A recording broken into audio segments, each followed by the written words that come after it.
wanted to do in this presentation is to tell you a story. Scientists have a story, of course, about Mars, and they've modelled it on the story of the Earth. In fact, they've already decided on the equivalent of the geological ages of the Earth for Mars. They have the Amazonian period and that kind of thing. In other words, all they've done is to transfer the story of the Earth to Mars. What I want to do is to alert you to the fact that there's a spacecraft which is due to arrive at Mars in September, which is aimed at answering questions that the story that the scientists believe about Mars is correct, and they want to try and learn about the reason why Mars lost its water. There is this belief that there was a time when Mars was much like the Earth, but they want to find out what went wrong. I'm here to tell you that whatever conclusions they draw, it will be based on wrong ideas. So the opportunity is there for you in this audience, after I've told my story of Mars, to be able to compare it later this year with the kinds of stories that come out of NASA and ESA. So to make it clear what this particular spacecraft is supposed to do, I have a video which will, I hope, explain it. Billions of years ago, when the planets of our solar system were still young, Mars was a very different world. Liquid water flowed in long rivers that emptied into lakes and shallow seas. A thick atmosphere blanketed the planet and kept it warm. In this cozy environment, living microbes might have found a home, starting Mars down the path toward becoming a second life-filled planet next door to our own. But that's not how things turned out. Today, Mars is bitter cold and desiccated. The planet's thin, wispy atmosphere provides scant cover for a surface marked by dry riverbeds and empty lakes. If Martian microbes still exist, they're probably eking out a meager existence somewhere beneath the dusty Martian soil. What happened? This haunting question has long puzzled scientists. To find the answer, NASA is sending a new orbiter to Mars, called MAVEN. The goal of MAVEN is to figure out what processes were responsible for those changes in Martian climate, says Bruce Jakosky, principal investigator for MAVEN at the University of Colorado at Boulder. Scheduled for launch in November 2013 and due to arrive in September 2014, MAVEN is bristling with instruments to study Mars' upper atmosphere. That's where many researchers believe the answer lies. The only way Mars could have been wet and warm 4 billion years ago is if it also had a thick atmosphere. CO2 in the Martian atmosphere is a greenhouse gas, just as it is in our own atmosphere. A thick blanket of CO2 and other greenhouse gases would have provided the warmer temperatures and greater atmospheric pressure required to keep liquid water from freezing solid or boiling away. Somehow, Mars lost most of that blanket. One possibility is the solar wind. Unlike Earth, Mars is not protected by a global magnetic field. Instead, it has magnetic umbrellas scattered around the planet that shelter only part of the atmosphere. Erosion of exposed areas by solar wind might have slowly stripped the atmosphere away over billions of years. Recent measurements of isotopes in the Martian atmosphere by the Mars rover Curiosity support this idea. Light isotopes of hydrogen and argon are depleted compared to their heavier counterparts, suggesting that they have been lost to space. Scientists have also speculated that the planet's surface might have absorbed the CO2 and locked it up in minerals such as carbonate. However, while carbonates have been found on the surface, they aren't present in enough abundance to account for an early, thick atmosphere. MAVEN will be the first mission to Mars specifically designed to help scientists understand the ongoing escape of CO2 and other gases into space. The probe will orbit Mars for at least one Earth year. At the elliptical orbit's low point, MAVEN will be 125 kilometers above the surface. Its high point will take it more than 6,000 kilometers out into space. MAVEN's instruments will track ions and molecules in this broad cross-section of the Martian atmosphere. thoroughly documenting the flow of CO2 and other molecules into space for the first time. MAVEN's instruments also will measure the solar energetic inputs into the Martian upper atmosphere and the atmospheric response. This will allow us to determine the processes that are responsible for that loss to space. Once Joukowsky and his colleagues know how quickly Mars is losing CO2 right now and what might be causing that loss, they can extrapolate backward in time to estimate the total amount lost during the last 4 billion years. MAVEN will determine if loss to space was the most important player in driving Martian climate change, Joukowsky says. In the grand scheme of the solar system, Earth orbits alongside a world that began with as much promise for life as our own, yet turned out so differently. After all these years, MAVEN could write the final chapter in a haunting planetary mystery. What we have here are a whole string of wrong ideas about Mars, the history of the solar system, the history of the Earth, and the recent history of these planets. So this 4.6 billion year old clockwork solar system is a myth. Of course, by studying mostly meteorites and using radioactive dating techniques, specifically looking at daughter isotopes, scientists think they have determined that the solar system is 4.6 billion years old. But this requires that the solar system has not been disturbed to any great degree since it was formed. It also relies on the idea that it was formed in the way that was advertised, and that is via a nebula. What I want to do in this talk is to show you that the story is completely different, and it's much more interesting than the fairy tale we've been taught. No theory of planet formation works, but that doesn't stop us seeing and hearing through the media the familiar story about the 4.6 billion year old formation of the planets. In the case of the Earth, there's all these unanswered questions. Why do we have an atmosphere of oxygen? Where did all the nitrogen come from? And why do we have so much water? In fact, why is there so much sodium chloride in the water? None of these questions are really answered by the standard theory. A speculative story of Earth's history involving catastrophic extinctions has been concocted. And as I said, Mars has a fabricated history too, with the Amazonian and the Noachian periods. The electric universe accepts evidence that petroglyphs are an enduring record of the frightening collapse of a former cosmos. And this is the starting point of this new story. It has taken 10,000 years for us to be able to see in laboratory plasma discharge experiments what our forebears saw in awesome cosmic proportions in the sky. I would say that petroglyphs are the Rosetta Stones of the recent history of the solar system. The monumental effort involved in carving them shows that what was happening in the celestial arena was of paramount concern to the prehistoric artists. It was a concern that still has echoes in our doomsday nightmares. Velikovsky challenged astronomers again at the 1974 AAAS ambush in San Francisco. He said, "I was greatly surprised to find that astronomy, the queen of sciences, lives still in the pre-Faraday age, not even in the time of kerosene lamps, but candles and oil. Nothing has changed, so powerful is the Newtonian ideology." The evidential history is quite different, and this story is built on the evidence, looking at it from the point of view of Velikovsky and those mytho-historians like David Talbot, Eduardo Cardona and F. Cochrane, who have extended his research. The first thing is that to deal with is the idea that Saturn had a former state as a brown dwarf. And a brown dwarf is not actually a dwarf star in the electric universe. It is quite huge. The planets, Saturn's entourage of satellites and planets, actually existed within a vast glowing plasmasphere. For instance, it's been said that if we could witness Jupiter's plasmasphere from the Earth when it's in opposition, it would appear the size of the full moon or the sun in the sky.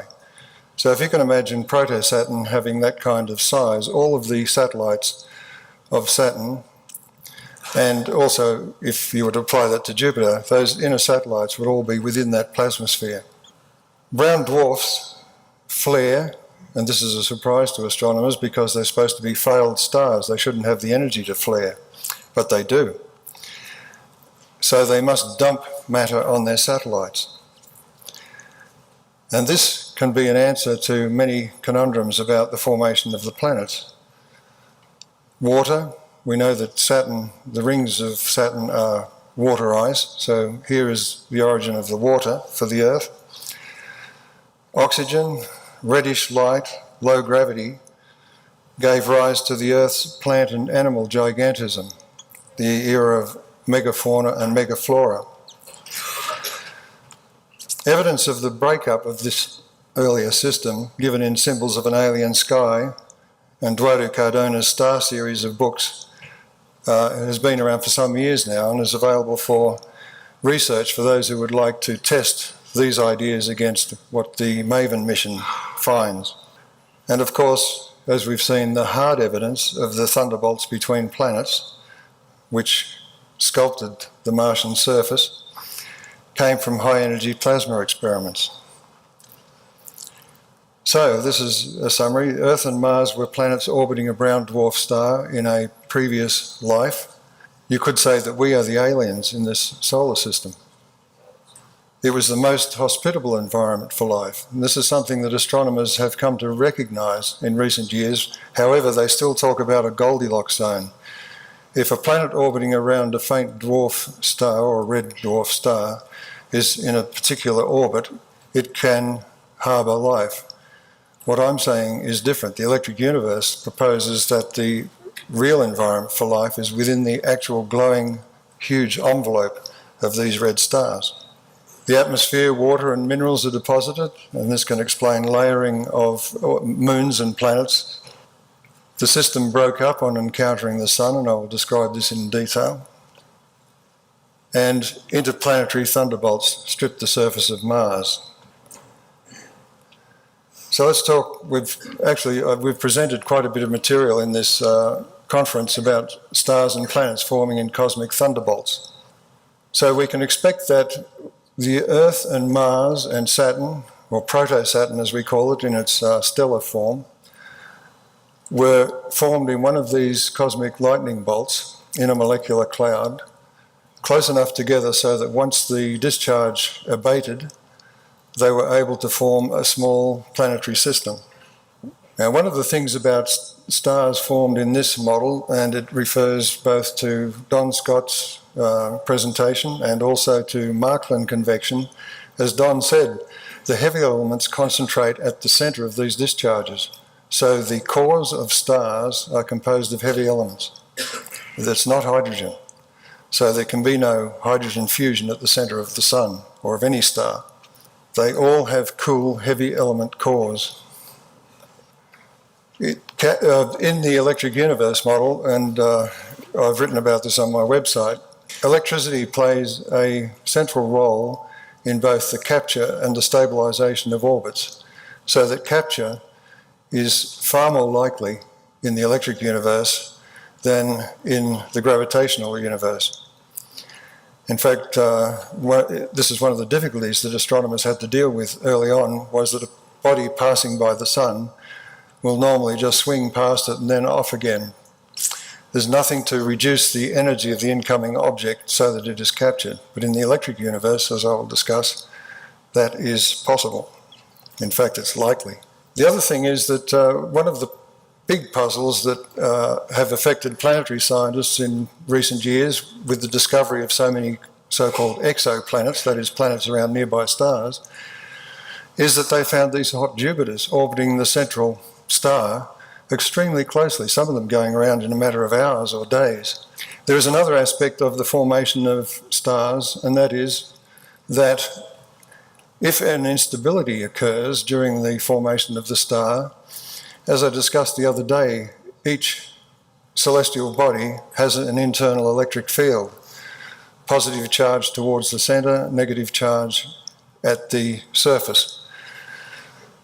If you can imagine, if the centre of the object is positively charged and there's a slight displacement, then there is an accelerating electric force which can actually cause the object to fission. And this may be the explanation for why stars exist in a narrow range of sizes. This is also not explained well by the gravitational story. So, in the electric universe, brown dwarfs are not failed stars, too low in mass to sustain hydrogen fusion reactions. As I said, there are no hydrogen fusion reactions. Stars are powered electrically. Red dwarfs, shining brightest in infrared, represent about 70% of the stars in the Milky Way. So these are the most likely places to find life. Those faint dwarf stars might be called the galaxy's silent majority. But red dwarfs come with a major drawback. Their stellar radii are hard to determine accurately, and this is where the astronomers have missed the point, that red dwarfs are not dwarf stars.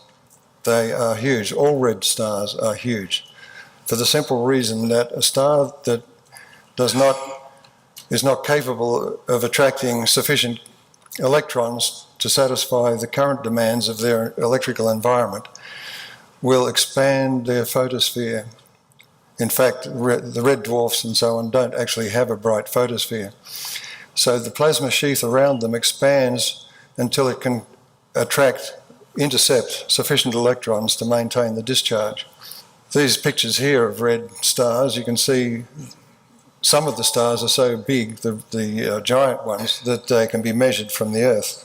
Betelgeuse is a good example, which its envelope would actually reach to the orbit of Jupiter. So in that particular case, if Betelgeuse does have satellites, they are orbiting within that red glowing sphere. Now, brown dwarf is no different. You don't have to have different models for different stars in the electric universe.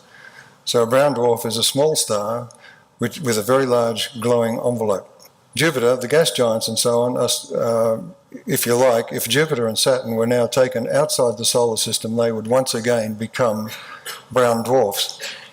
In December 2008, NASA found that the brightness of a nearby brown dwarf at 17 light years distance was twice that expected for a brown dwarf with its particular temperature.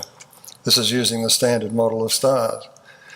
So the solution, completely ad hoc, the object must have twice the surface area, it must be twins. Now the electric universe says, I mean, that is just an amazing ad hoc solution. The spectra of red dwarfs are crowded with molecular absorption features that are not well understood, so it's hard to extract the physical properties of a given red dwarf from its spectrum. That is also interesting. But the fact that there are so many molecular absorption features indicates that all of the requirements for life exist within that glowing envelope. So, all stars are electric. All red stars are gigantic. Planets can orbit within their anode glow, and even astronomers acknowledge that. They have suggested that there could be satellites orbiting within the Betelgeuse glow. However, with their notion that the red giant is formed by an ultra-hot core, those planets would not be suitable for life. In the electric universe, it has a cool core. Objects orbiting within the red envelope are suitable for life. Now, one of the very interesting things is that there are no seasons on any satellites orbiting within that red sphere, because the energy received on any body within that sphere is equal over the entire surface of that body. So that a planet orbiting within that red sphere has no seasons, even temperatures. In fact, I would say the brown dwarfs are the cosmic wombs of life in the universe. One of the interesting facts, of course, that would suddenly come out of this is that these red spheres are glowing plasma, and glowing plasma will not let radio waves pass through. So the search for extraterrestrial intelligence using radio waves is, in my opinion, a wasted effort, because anyone living on a satellite inside one of these glowing red wombs would not even be aware that there was a greater universe out there full of stars, let alone try and use radio, because any radio signals would not pierce that plasma. Just an interesting side issue here. So this is my view of Proto-Saturn, and I've just put 2 satellites there, but there are obviously more. Titan, for instance, would have been one of the satellites. Earth and Mars. So there they are inside this glowing shell, and the evidence of the earliest recollections of mankind appears to be that the purple dawn of creation was the skylight. That was the colour of the sky, purple dawn. And that is precisely the colour you would expect in this circumstance, because you have the red end of the spectrum, and you also have a certain amount of the violet and ultraviolet light due to electrical activity in the plasma. So this fits with the, if you like, the earliest recollections of mankind, that was our environment. 50% of red dwarfs have Earth-sized planets in their habitable zone. Remember I said that astronomers feel this is the place where life is most likely to be found. Now if you look at Jupiter, for instance, and consider that as a red dwarf and its plasma sphere was lit up, Io has a 1.75 day orbit, Europa has a 3.5 day orbit, Ganymede 7 days and Callisto 17 days. Any of the satellites that were released from Jupiter's grip would have a rotation rate which equaled their daily rotation rate, because they're locked always with the same face towards the central body. It suggests that the Earth and Mars had orbits which were about a day in length. This is the kind of information that you can get from this kind of model. The other thing is, you'll notice in this diagram, there is no Venus. So we have a huge red anode glow, which was what we call Proto-Saturn. We had a purple dawn of creation and no Venus. These are the important things to understand about Proto-Saturn. Just recently, a map of a nearby red dwarf was produced using a Doppler imaging technique. It's one of a pair of red dwarfs near Alpha Centauri with a separation of 3 astronomical units. There's a bright near-polar region which can be clearly seen in the upper right panels, and a darker mid-latitude area visible in the lower left panels is consistent with large-scale cloud inhomogeneities. However, that's an assumption that what we're looking at is an atmosphere, but we're not looking at an atmosphere, we're looking at a plasma sheath. So this variation said in the electric universe model will be due to objects orbiting within that plasma sheath, either inside or outside that plasma sheath, because that would affect the discharge.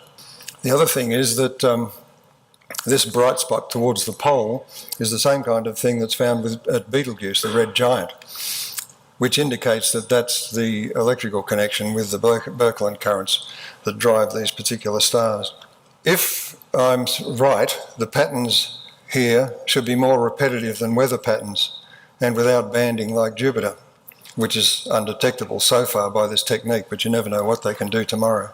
Red dwarfs and giants change in radius, which is not the kind of thing that you would expect if this is a normal body. However, this change in radius is the star's response to changes in its electrical environment. It's quite natural. It's a plasma effect. They also tend to flicker in brightness. All of this is indicative of a star lacking the stabilising effect of the bright photosphere of bright stars. That's according to Don Scott's transistor model. That is a stabilising influence in all bright stars. Red stars don't have that luxury. Proto-Saturn's capture. This is the interesting part of it. This took me decades to try and figure out, because the model of planets arranged with their poles in a line is unstable. There's no Newtonian theory to explain a daisy chain of planets. So it eventually dawned on me that what we had was a dynamic arrangement where Proto-Saturn, which is in this diagram over here, that's Proto-Saturn, and you can just see a few little brighter red dots behind it. They are the Earth and Mars and other satellites. That's meant to represent those satellites. The explanation came to me once I had realised that the stabilisation of the planetary orbits as we see them today, why is the Newtonian system a clockwork system, or it appears to be a clockwork system, when you only have one force? Well, the answer is you cannot have a stable system with one force. There has to be a feedback mechanism. And as I explained the other day, you can change the mass of a planet or a star by either placing charge on it or taking charge away. And it occurred to me that a small star like Proto-Saturn entering the environment of the Sun would suffer a drastic change in its electrical environment, with a result, actually, that Proto-Saturn would have become one gigantic comet, because a body which is negatively charged with respect to its environment is a cometary body, and a body that's positively charged with respect to its environment is an anode in the discharge, and it is a star.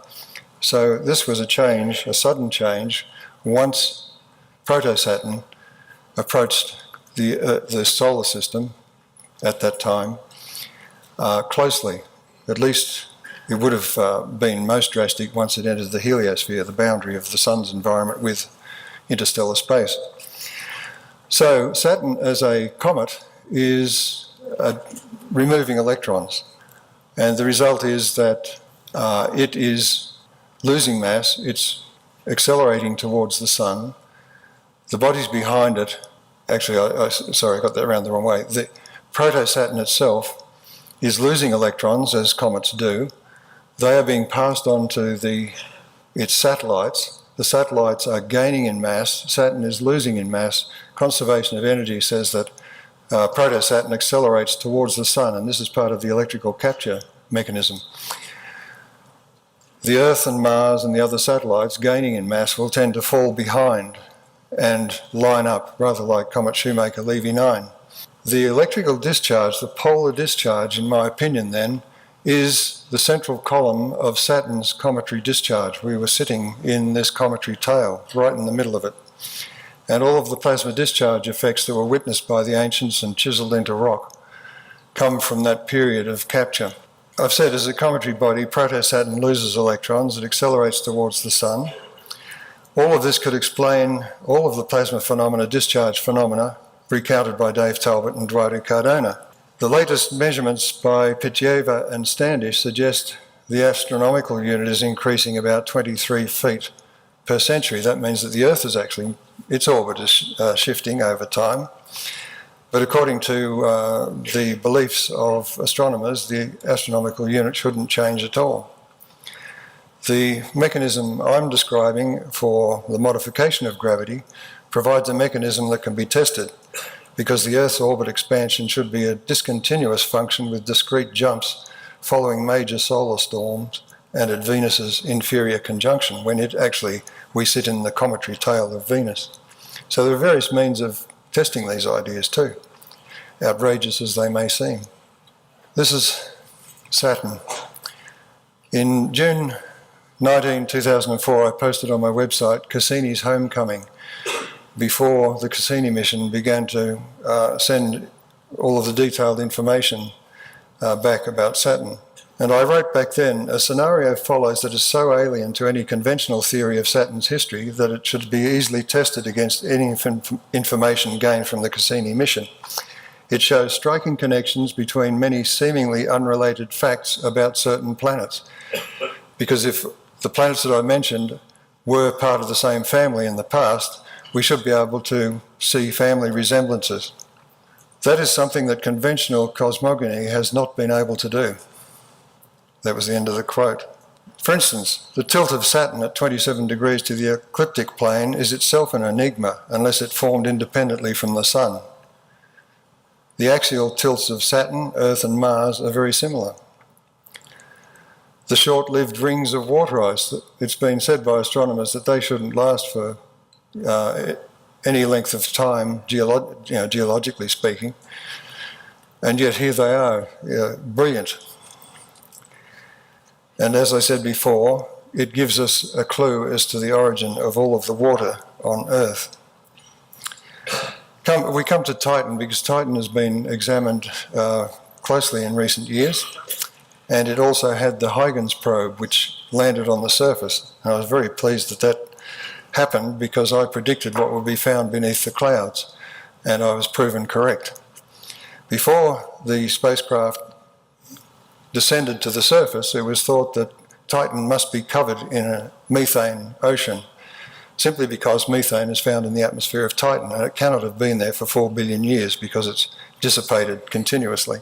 But if Titan lost its place in its original birthplace only a few thousand years ago, then it hasn't had time to lose this methane. Before the Huygens lander pierced the clouds and we could see the surface for the first time, I said that Titan would have a surface that looked like the Earth or Mars, and that was proven correct. There wasn't an ocean of methane. Also, it has an enigmatic, thick nitrogen atmosphere. It has a very thick nitrogen atmosphere. And when you think about it, the Earth has mostly nitrogen in its atmosphere. There's no good explanation for why that should be so. So we come to Titan's big brother, us. Brown dwarfs are noted for flaring. That is, they suddenly brighten and appear to eject material. As I said, that's the only way they have to adjust to their electrical environment. The flare ejects stellar material from the brown dwarf equatorially, preferentially, or axially, if it's really serious. So its satellites have solids, liquids and gases rain down on them. The composition will vary depending on the depth from which matter was dredged up from the star and the orbital encounter of the stream of matter with each satellite, because it comes out in a stream. This helps explain the layering seen on solid planets, moons, asteroids and comets, and it can explain global mineral strata on the Earth. Venus is interesting. Its rotation is anomalous, its heat is anomalous, its atmosphere is anomalous. Venus's slow retrograde rotation and odd axial tilt are, in my opinion, due to ejection from Proto-Saturn, as observed and recorded by the ancients. Venus shows a surprisingly young surface, and this is a quote from one of the early reports. So the astronomers then had the problem, maybe it's been resurfaced, and so that was the explanation. Venus underwent some drastic resurfacing in recent times. But there's no need for that if it's newborn. The other thing that's obvious in this picture is this belt of scars around the equator. But the ancients also witnessed planet-girdling filamentary scars. Well, they didn't witness the scars, but they saw the discharge in the sky.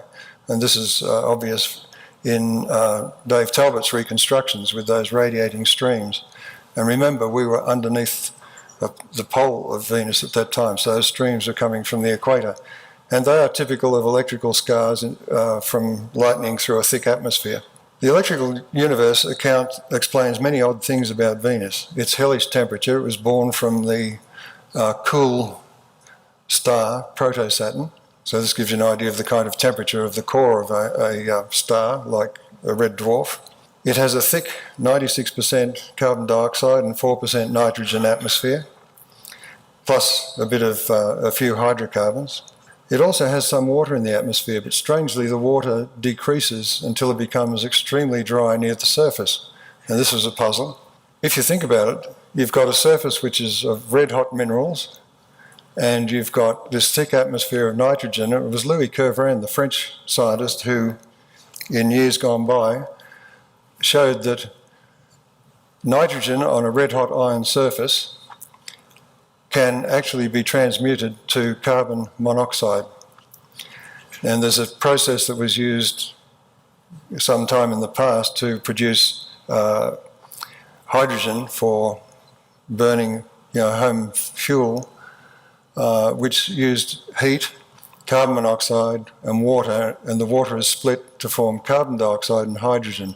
The hydrogen is lost to space, and the carbon dioxide, or the nitrogen, which was once Venus's atmosphere, is now carbon dioxide. The process is still going on because the water disappears near the surface where the reaction takes place. So the Venusian atmosphere is an altered version of Titan's atmosphere, where nitrogen has been converted to carbon monoxide and then to carbon dioxide.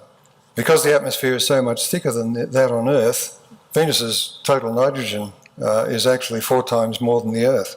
Let's get back to battle-scarred Mars, and this will sort of lead into the next presentation by Steve Smith. The evidence of Mars' battles with cosmic thunderbolts is written hugely on its scar face. And I wrote many years ago now that the huge scar here, which extends about a third of the way around the planet, is actually in the form of the most prevalent and most colossal electric discharge in the universe, that of a barred spiral galaxy. So Mars was stripped of rocks, atmosphere and water. The form of a barred spiral is there. That's just the central part of a spiral galaxy. And the pattern I recognised, because this puzzled me for decades, is how did you actually form that huge gash on the planet? And it appears that it came in the form of twin Birkeland currents, which are the central axis of a barred spiral. And the pattern on Mars is exactly the same, where you get the pattern becomes chaotic up towards the left and down here. This is the chaos region, and it extends all the way down here. Up here you get all these giant channels which come all the way up here. So this is a pattern of a gigantic electrical discharge. And of course this will rip material off the surface and eject it into space. We're still receiving Mars rocks on Earth today, and there's no good explanation for that in terms of impact, because you would expect that the material would be vaporized rather than forming rocks. This poor planet was severely damaged because it was acted like an oscillating charge carrier.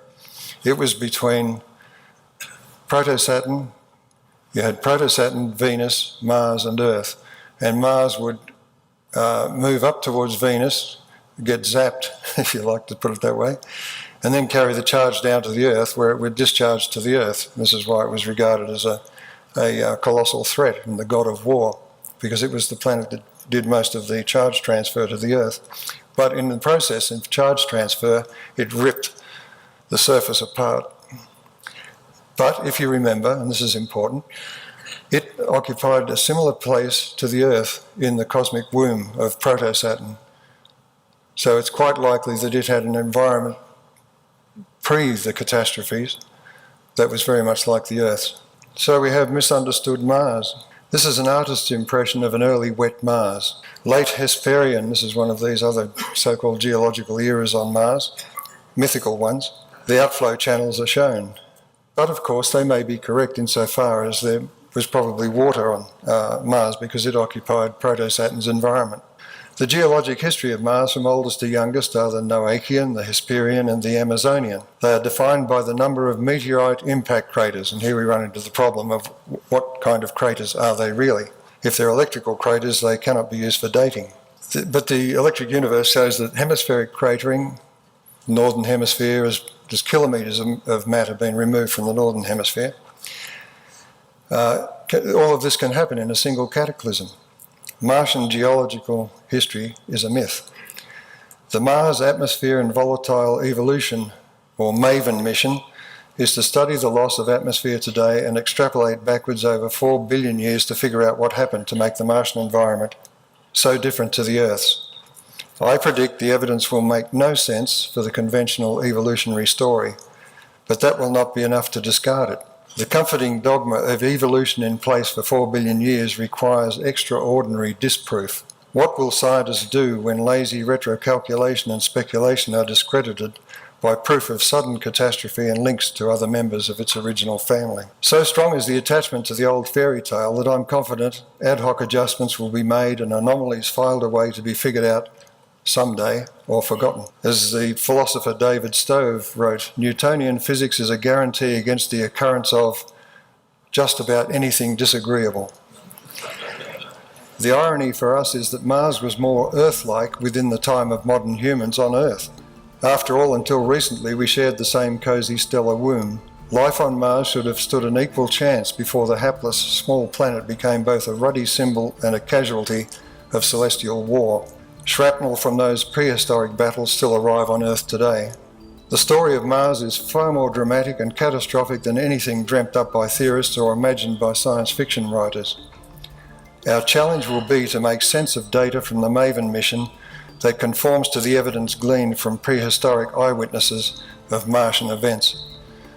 They were events beyond all Newtonian imagining. Thank you.